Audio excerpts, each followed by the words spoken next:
The people in this country still, including independents, still don't know who independents are. They still don't understand that independents are the largest and fastest growing group of voters in the country.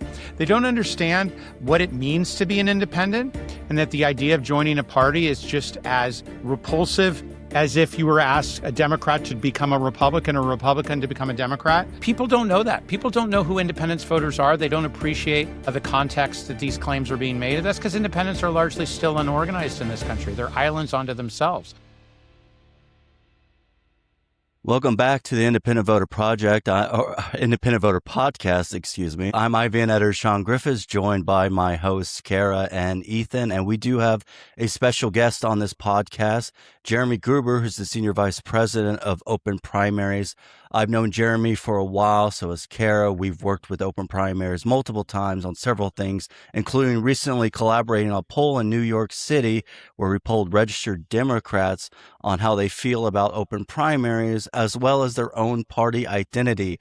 And I have to say, there is some intriguing results that we got from that, Jeremy. I know we've written about it on IVN, about, the nearly 40% of Democrats who say they're really independent and only are a member of the party, to vote in primaries, as well as the majority and overwhelming majority that want to see primaries open to independents. But tell me, for you, what are some of the biggest takeaways for you as you look for reform in New York City? Yeah, I mean, look, Sean, the poll really lays bare the big lie that around open versus closed primaries. That lie being that it's that from opponents of open primaries, that it's the open primary that invites things. They use terms like crossover voting or strategic voting, but it's actually the opposite. It's the closed primary that forces voters into relationships that they don't want to be in, but are forced to in order to participate and have a meaningful vote. And I think the poll really sort of shows not just that it's happening, but just to the extent that it's happening. 40%, 4 out of 10 New York City Democrats don't identify with the Democratic Party. These are just New York City voters who know that the Democratic primary in New York City is the election that matters. And the only way to have a meaningful vote in our city is to play the game, join the party, so you can go to the polls. But, many of those voters identify as independent, some as Republican. 2 out of 3 Latino Democrats do not identify with the Democratic Party in New York City. And they're registered anyway. Hi, Jeremy. Anyway, because that's what you need to do, Kara. You need to turn yourself into something that you're not. In order to participate, in order to have a voice. Remember, This is your government telling you that you need to jump through a hoop, affiliate with a private party that you do not share its values with, in order to vote, in order to exercise your right as a citizen. And so, or maybe you share some of the listeners- values, right? Maybe you share some of the values with the Democrats, but you've chosen not to affiliate, or you're non-affiliated sort of in your mind, but you have to affiliate. You cannot remain unaffiliated in order to participate and have your voice heard. We all share values with all kinds of different groups that we don't join. Yeah. It's a question of whether or not we share enough values and enough interest to make that a part of who we are and part of our identity. And increasingly, particularly for independents around the country, New York City independents in this case, that their identity is not with the Democratic Party. It is not with the Democratic Party agenda. It is not with the Democratic Party leadership. But these are voters who want to participate, and they know that if you don't vote in the Democratic primary, your vote has no meaning. I mean, I live in Park Slope, Brooklyn, and I can tell you firsthand that after primary day, between then June and November, my elected representatives go on the same summer vacations that I do, because they know they don't have to politic. You don't see them around. You don't see them working. Their war chests and everything that they've spent up until the June primary, that's done. That's done. But everything they've saved, that goes on. They don't need to spend a penny after the June. Now we just had a primary, right? You just had your primary yesterday in New York. Primary. We had low voter turnout, about 10%. That's it. And this is what there were some big races, right? There was that race for the Congress on the Upper West Side where Oh, Mike you saw Alasha multiple won? races where the New York City mayor, Mamdani, his anointed favorites in several races, including a very closely contested race between Brad Lander and Dan Goldman, the sitting congressman, were up for grabs. And in a situation where you have a closed primary like we have in New York City, what happens? Well, the small, highly organized groups tend to carry the day, and that's exactly what happened. This was So not a that's really interesting groundswell too, of because voters. aren't This a was bunch of 10%. those people, Jeremy, the DSA? So they're with the Democratic Socialists of America, like that's their party, but they're also registering as Democrats. Is that right? Well, it's not an official party. That's Oh, how okay. some of them identify with the Democratic Socialists. But the truth is that they become part of the Democratic Party in New York City. I can tell you, many of my neighbors who are very progressive see those candidates as Democratic Party candidates, not necessarily just as DSA candidates. But the point is that these are the organized few that can come out and carry the day in a closed primary. And that's what's been happening in New York City. 90% of Democratic Party voters did not participate in the primary. 1.2 million independents are Really? shut out. That's Oh, a yeah. lot. 10% So that's turnout. 90% of Democrats who are registered, who are registered, like they're calling themselves Democrats. They're still not participating in yesterday's No, primary in New not at York City. all. Yeah, Not at all. it's just exactly. It's if you go out and ask people on the street in New York, probably who's going to win in November, they're going to say the Democratic candidate. And you ask them, what do you think? Where is that decided? Who decides who that candidate is? Obviously, it's in the primary, but little do they know, 90% of Democrats aren't even voting in that, and then 90% of the electorate in total isn't voting in either. So it's just Well, it's that's a exactly wild right. You have process. 5 to 1 Yeah. voter registration advantage for Democrats in New York City. Yeah. Democrats win almost every general election vote that they can outside of Staten Island and parts of South Brooklyn. Yeah. And so the primary is the election. And New York is not that dissimilar from a lot of places, right? Most places are one party cities or one party states, and the majority party carries the day. And again, in a low turnout, closed primary, it's those highly organized partisans that generally tend to win. Yeah, and you put the context of it very well in terms of how much the Democrats win in New York City. I think Republicans only hold 5 seats in the city council, and all the executive seats are held by the Democratic Party as well, which makes sense. Why, if you're an independent and you want to vote in the primary, the most critical stage of the process, you know where your vote's going to be the most meaningful. And I know last week we had Lisa Rice on here in D.C. working for semi-open primaries and ranked choice voting there. The D.C. Council just voted to fund it, finally voted to fund semi-open primaries there. And I'll be interested to see, okay, how many voters, now that they know that if they're registered independent, don't have to be a member of a party to participate in a primary, how do we see the increase in independent voters? Because I know we saw a notable increase in New Mexico. We've seen it skyrocket in New Mexico. That's a question of getting out the vote. And it's Yeah. a question of educating voters, not just independent voters, but all voters, that the primaries are the elections that matter. Right now, around the country, we see turnout in the reverse. Our general elections have become so uncompetitive, half the races are uncontested, less than 10% are competitive, and yet that's where the majority of voters come out to vote. So even in an open system, even when independents can vote, you still tend to see this misunderstanding among the electorate at large, Republicans and Democrats as well as independents, thinking that the primary is just the starter election. The real election is November. It's quite the opposite. So not only do you have that situation, but then you have the situation that independents oftentimes, even when the primary becomes open, they don't know they can vote. And we saw that in New Mexico. We had to run a concerted, sustained, get out the vote effort in New Mexico just to educate independents, because the Secretary of State refused to spend even a penny to let independents know. And it was actually even worse than that. They didn't just not spend any money. They actually miseducated voters. Many of the county websites had incorrect information about whether or not independents could vote, or they put out such bureaucratic legalese in their get out the vote messages that independents, even after they read it, didn't appreciate that they could vote. So there's two things that are happening here. One, we need to open the system. That's a policy change.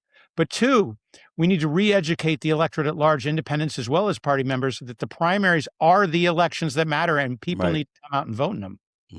Yeah, I mean, we even saw this in California, where we do have a nonpartisan system and open primary system in California, but it all comes down to education. And I know Ethan for IVP helped run a very extensive voter education program about the importance of primary elections there in California. Absolutely. Yeah. I mean, just like you're saying, it's a two-part, process here in terms of making the reform, which happened, 15 years ago here in California, and then actually educating the independent voters that they can go out and influence the primary election because of that open primary.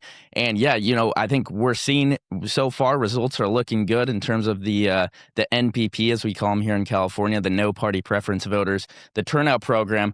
But no one else is running these programs. Out here, it's just us, Independent Voter Project, who are telling these people, your power is in the primary, which is, it's interesting how little people really understand that, because, talking to people, my contemporaries, my kids my age, they'll say, well, what, why even vote at all? Like, it's already decided. My vote doesn't matter. And it's like, yeah, that might be true in the general, actually. That could be the case. But if you want to make an impact, go vote in the primary and kind of force the candidates to talk to you, So it's like you're saying, you hit the nail on the head there with it's a two-step process here. It's not once you get the reform in, you got to tell them to vote. Yeah, and I mean the risk is that when there isn't that education effort and that education program, there's a lot of partisans, a lot of party campaigns who either tell them, or either don't speak to independents, which is a large case because they're focused specifically on their partisan base, or they'll make this argument that, well, really the real election is in the general, right? They're still kind of feeding this misinformation and lie, quite frankly, that that they'll have a voice in the general election, when in fact, as we know, in 90% of elections in the U.S., that's not the case. That election has been, or that a race has been decided for them already by the time they get a chance to vote, or by the time they do Sean, vote. think about how much goes into building the public's understanding of how our election system works. In particular, the misunderstanding of how important, or in this case, how least important the general election is. I mean, it goes everywhere from the media, which focuses on November as the critical election and continues to reinforce that, to even our civil rights community, which focuses on the right to vote in the general election, but not the right to vote in the primary election, to our secretaries of state, who focus again on educating voters and get out the vote programs for November, not as much for the primaries, and all the civil society organizations that are organizing get out the vote programs for November while ignoring the primary election season. Really something like when you put it like that, Jeremy, it's like is reversed. Yeah. So it's no surprise that voters are confused about which election is the election that matters, because everything is stacked for them to believe the opposite of what is actually true. And then the worst thing of all that happens is that people then say that independents don't exist, that independents aren't real, that independents are really closet Democrats, that independents are really closet Republicans. They sort of like turn the lack of participation, the lack of education on its head to say that these people actually don't even exist. Or they don't exist, or they're apathetic toward the process. I'll tell you what, we know that's not true.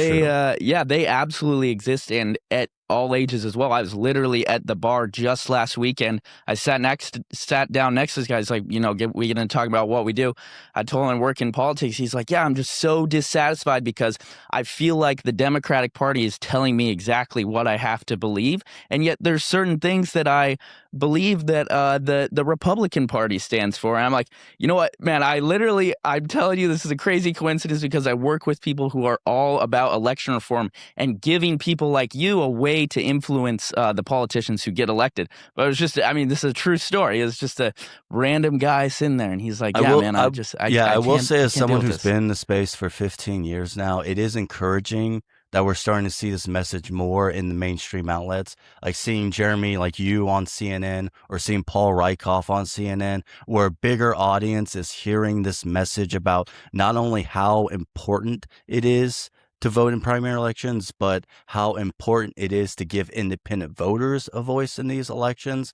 And I do think that is very encouraging. And I remember when I lived in San Diego, it was early on in the years of the National Association of Nonpartisan Reformers. We went to PolitiFest. And even then, I was talking to people. A woman there was from Pennsylvania. She said, when I lived in Pennsylvania, I was registered Democrat, but I only did that to vote in the primary. So independents have been aware of this, obviously, for a while because it's their voting rights. But the public being aware of that is something different. And it really feels like we're seeing a change and a shift in how voter awareness on this. And I really do think that's encouraging. I know Jeremy, Open Primaries, presented the report of our poll to the Charter Revision Commission, a new one that was just established by Zoran Mamdani. How did that go? How did that go? Yeah, so I presented those findings actually just last night in Staten Island to the commission. Look, this commission, like the commission that preceded it, was not organized around independent voters or open primaries. It was organized around government efficiency, actually, this specific one. But independents have been showing up to every hearing. And last night was no different. We had half a dozen independents that showed up and demanded their right to vote. I think, going back to Ethan, what you were saying, and Sean, what you were saying, yeah, we need to be out there talking about this a lot. But more than anything, we need to be out there organizing independent voters. The people in this country still, including independents, still don't know who independents are. They still don't understand that independents are the largest and fastest growing group of voters in the country. They don't understand what it means to be an independent, and that the idea of joining a party is just as repulsive as if you were asked a Democrat to become a Republican or a Republican to become a Democrat. And people don't know that. People don't know who independents voters are. They don't appreciate the context that these claims are being made. And that's because independents are largely still unorganized in this country. They're islands unto themselves. And we need to change that. No change movement in this country has ever been successful until the people seeking change have become familiar to those that they're asking to have the system open to. Good point. And we need to put independence front and center every chance we get so people understand and appreciate who we are. Well said.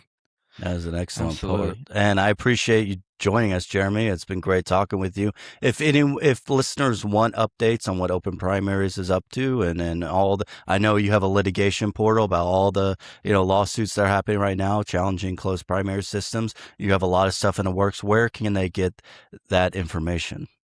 Yeah, so we're attacking the open primaries issue from a whole variety of areas: litigation, legislation, ballot initiatives, organizing, education, because there's no one way to create change. They all reinforce each other. And you can find out about everything that we're doing on openprimaries.org, our website. We're actually excited. We're going to be launching a new website by the end of the year. It'll be even more pressing and more information available then. But a lot going on. This is a very, very volatile and exciting primary season. We're fighting the fight in a dozen states. And we just passed open primaries officially in Washington, D.C. yesterday. So we're just so excited about the progress that we're making, and very cognizant of the major challenges we have ahead. And of course, we're covering all these updates on this on IVA.us. You get more information on independentvoterproject.org. Follow us on socials, all of that. Thank you again, Jeremy, for joining us. Ethan, Kara, of course, for being co-hosts here on the Independent Voter Podcast. And thank you for listening. Thank you. Thanks, Sean. This is the Independent Voter Podcast, sponsored by the Independent Voter Project and produced by OLAS Media.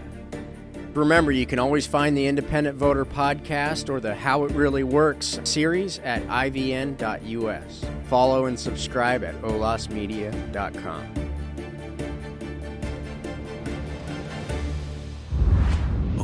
Media.